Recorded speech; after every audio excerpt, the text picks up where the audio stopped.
We are doing a podcast on Peaks of the Balkans, and it will be a limited series. And on the first episode, we will speak to Mentor. He's one of the prominent guides in the Peaks of the Balkans, and he's been doing this for many years and many times. So, Mentor, can you tell us how many times did you do Peaks of the Balkans and since when you work there? Hi to everybody. Hi, Virtut.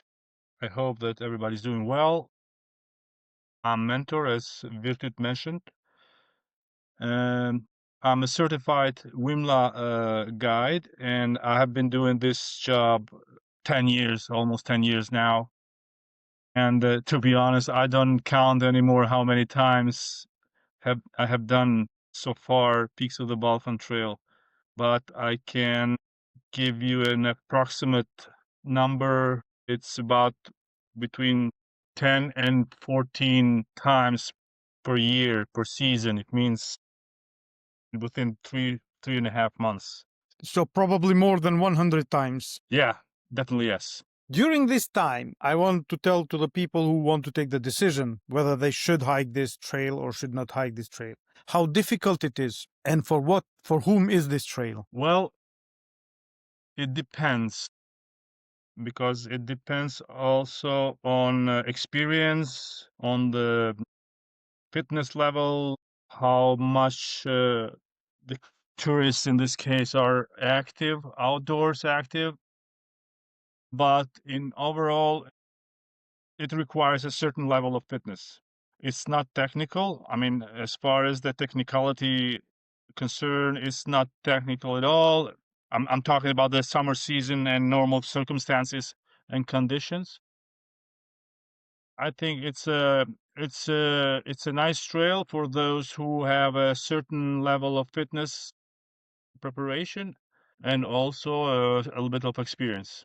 I have checked and we did a story on this and we measured, we took the distances and the altitude differences, and it's ranged as a medium difficulty hike, with one trail maybe being a bit toward hard, the place from Valbona to Cherem, and the loop trail that we do from Dobordol to Jeravica. Would this be something that you would agree with? Well, yes, there are few sections of the Peaks of the Balkan Trail which are a little bit more demanding. Like you mentioned, the trail or the section which goes from Valbona to Cherem through Preslopi Pass. Obviously, there's a little bit of steep climbing at the first part of the trail, and it goes like 1,200 meters of elevation gain in 6 kilometers distance.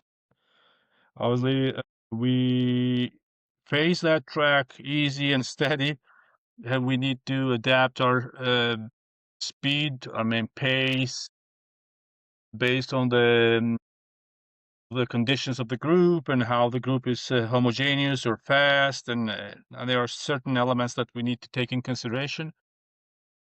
But also, the trail which goes from Dobrodol to Jeravica, it's quite demanding, but not as demanding as the trail from Valbona to Perslopi Pass or in Cherem. The good news is that Valbona Cherem, if somebody doesn't feel like, can be done with a transport, right? Yes, because this section was modified through time, because the official one, as we all know now, it became a car road. One part of this track, it's already have been paved with asphalt, and the second one most probably will be paved too in the near future. And therefore, we were somehow forced to find a sort of optional trail, and we came out with this idea to do the section which goes from Valbona through Peslopi Pass and Cheremi, which is a typical hiking trail. Yes, as you mentioned, yes, it's possible. For those who doesn't feel like doing this section, they have a possibility to take a car transfer to a certain point, at least to cover the part with the asphalt, and the second half, which goes following mainly the bumpy four-wheel drive car track. You can continue walking until it reaches the Cheremi village. You have led probably 1,000 people in this trail, and these are people who decided to do the trail. Do you have any instances that somebody quit on the way because they could not do it? To be honest, I haven't had any similar cases. Yeah, I have had one long time ago. Obviously, the tourists misjudged or underestimated the whole project, the Peaks of the Balkans Trail, and he admitted that he wasn't ready to carry on with the hike with the Peaks of the Balkans Trail, and he decided to quit the second day. But ever since, I haven't had any other cases of quitting. Let's say. Uh, the when you do the hike, you don't do like professional hiking. So basically, a professional hiker would do some of these trails in 5 to 6 hours, and sometimes you take more time because some people are slower. Can you expand on that and tell us how you lead the group? Yeah.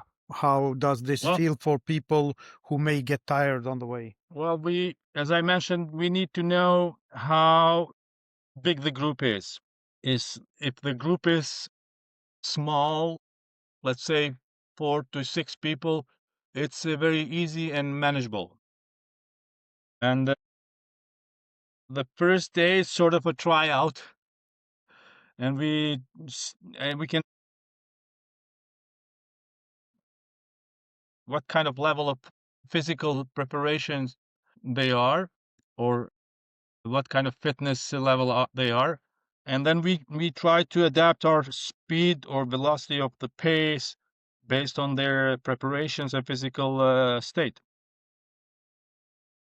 Yeah, it depends, as I said, from the group. If the group is a good fit, in average one sections we can do it in between 5 and 6 hours. But if the group is less prepared in terms of fitness level, then sometimes it requires also between 8 and 9 hours. Okay, great. Tell me now, what do you think of the trail? Of what will people find there? And what do people tell you who did the trail? How did they find the trail? What is the feedback? What do you think compared to other hikes? Well, the trail is interesting. I mean, the fact that it's a cross-border trail which involves 3 different countries, as we already know, it goes through Montenegro, Kosovo, and Albania. Uh, it offers a lot in terms of landscapes, cultural heritages, and mentalities and customs and everything. This is the beauty of the Peaks of the Balkan Trail, because every day basically offers different kind of landscapes and sceneries, and also every second, third day, depends from the state where you are staying overnight in the accommodations and guest houses and hotels or hostels. You have the chance to try also the local cuisine, which is not very different between the 3 countries, but you can still see and try different dishes. What about people? What do they say when they hike there? What do they tell you? Well, they mainly like it very much, because of the fact that I mentioned before of the different sceneries and crossing in 3 different countries within a week or 10 days. But also the track, it's still not so overcrowded like in the rest of the Europe. But I think in near future the things will change also here, because I can clearly notice that the number of tourists is increasing year after year. But yeah, and overall tourists like this. This project very much. They are very satisfied with the services and what we are offering them. Okay. In terms of your taste, what would be the section that you enjoy the most? Well, as I have already done all the sections: summer, winter, autumn, and spring. I don't know. I think the crossing from one kind of scenery landscape to another, like from Busanye to Fes, or from I don't know, from Dobrodol to Jiravica, because you also in that section you can see a little bit of different landscapes and the rock formation. Yeah, every section has its own characteristic, beautiful landscapes and offers that they can offer to the tourists. And in terms of season, because as you said, you did it in winter with the snow, you did it in middle of the summer, of course, in spring, in autumn. So, what would be your ultimate date if somebody would ask you? I'm asking you to hike the peaks of the Balkans. Well, it depends. Yeah, it depends how experienced the tourist is. If they are not afraid, or let me put it this way, if they have experience on the snow, then it would be the beginning of the season, which means the first week or last week of May or first week of June, because you will enjoy very beautiful landscapes, mixed, obviously. You would have some snow, you would have fresh green vegetation mixed with limestone and flowers which start to bloom at that period. Yeah, this is what the beginning of the season offers. While for those who would like to avoid the crowded places, then it would be second half of September, because you also have beautiful sceneries where the leaves start to change the colors and the days are not so hot anymore, and the temperatures start to change to get cooler and nicer. Yeah, these are the two periods that will suggest and recommend the people to come in. If you want to cut the 10-day tour, what would be a shortened itinerary that you would suggest? Huh. Well, I would definitely go to Jaravica Peak, do the high trail, because obviously the trail which goes from Dobrodol to Jaravica and then Milishevsk and back to Babinopole. It's one of the highest trails in Peaks of the Balkans, because it stays above 2,200 meters all the time. And yeah, Grebaya Loop is nice. It's very beautiful because it offers beautiful scenery and landscapes and views. Then, yeah, Balbon to Theth or Theth to Balbon is nice, but in the high season sometimes get overcrowded, and it depends from the client or from the tourist. Because if you don't mind to have some more people on the track, it's okay. But if you like to have some more, like I say, privacy on the track, you better decide to do it at the end of the season or beginning of the season. We are talking a lot about over tourism in the world and about, this trail getting busy. And the busiest part is this Theth to Valbona, this trail. From your experience, when you go there in the height of the season, how big is the difference between Theth Valbon and Valbon Cherem, which are one after the other? Does the number of people decrease a lot between these two trails if you compare in a one day after the other? Yes, there's a big difference, because the trail which goes from Theth to Valbon, it's very famous and popular among the day hikers. There are some hikers who usually do just the section which goes from Theth to the Valbona Pass, and then they turn back to Theth again. But then you have a group of tourists who go from Thet to Valbon, and then they take the ferry boat and go back to Shkodër. It means they don't carry on or continue with the peaks of the Balkans. And yeah, definitely there's a big difference between the day or the section which goes from Thet to Valbon and from Valbon to Shirem, because from Valbon to Shirem, the number of tourists decreases quite much. If we remove Theth Valbon hike, would you say that this hike is still hidden jewel or wild Europe? You mean if we continue with the rest of the peak of the peaks of Valbon? Yeah, definitely yes. Yes, because also the other sections are very beautiful. And doesn't mean that the section which goes from Thet to Valbon determines the beauty or the peaks of the Balkans itself. I mean, also the other sections are very, very beautiful. Just there have been cases of accidents in the peaks of the Balkans. And yeah, can you tell us about that, about the risks that we can encounter in peaks of the Balkans? Yes, we had some cases, unfortunately tragic cases, where people lost their lives, but mainly during the beginning of the season, where or when some passes are still under the snow and ice. In that case, the trail is not the same like in the summertime. There are winter trails and summer trails. Summer trails are very dangerous to do when they are under the snow and ice.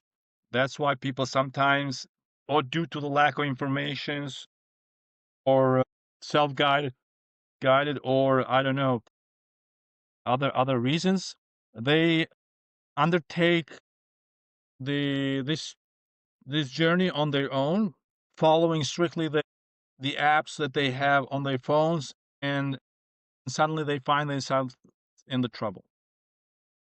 Therefore, I would suggest and recommend and also remind people they should ask first before adventure themselves and cross these passes, to see at least how are the conditions of the trail, if they are doable on their own, or if they need to engage or hire a local guide who will help them to show them which are the winter trails, or to avoid those sections. In the summertime, I think we had one case of one tragic accident, but that happened because of the tourists didn't uh, assess the risk very, very carefully, very prudent. And apparently he went to pick up or take his backpack, because his backpack went down the steep section of the Balbona pass, and in that case he slept and fell down to the, I don't know where, in the rocks, which were like 50-60 meters below. So, And what is your unfortunately, advice for people who take the hike so they don't go through accidents? well, the main accident happened when they don't pay too much attention to these details. And also they should be careful when they walk in the narrow tracks or trails, like the one, for example, in Valbona Pass. They should be very concentrated and focused where they are stepping. Absolutely not doing photos or gazing at landscapes while they walk. They should stop, take photos, admire or look at the landscapes, and then continue walking. Because these are the moments where the people mostly have accident, not just tragic accidents, but also can sprain their ankles or dislocate their ankles or fall or end up with bruises or scratches or whatever. So basically, before you hike, you should check the weather, talk to locals about which trail you take. Don't rely on an app or some GPS files that you downloaded from internet. And then when you walk, you watch your step. You're in the mountain, you take a photo, you stop, you take a photo, then you walk. Okay, mentor, I think I want to close this, and people can go to our website and find more information about the trail. Can we update that with news, and so just to close down, you have been in many countries, you have been in many other trails in the would you say, to close down this podcast, and to tell people who want to hike the peaks of the Balkans? Well, it's still like sort of hidden gem, not as a as a very beginning, but yes, still people don't know much about these tracks or trails, and it's worth it. Definitely, it's worth it. It's a nice experience. It will take a very important part of your memory collections. Yeah, I mean, it's similar to some trails that maybe most of the hikers who are keen to hike and hiking and mountaineering. But they, in additional, they have also some other different landscapes. As I said, Albania, for example, have different landscapes, mountains. Kosovo has different, Montenegro same. It means that in 10 days you can experience different landscapes, which most probably it's very difficult to find elsewhere. Okay, so it's still a hidden gem. Don't lose your time. And it's diversity what you will find in these hikes, which, as you said, will be memorable in your life. Mentor, thank you very much. You're welcome, Steve.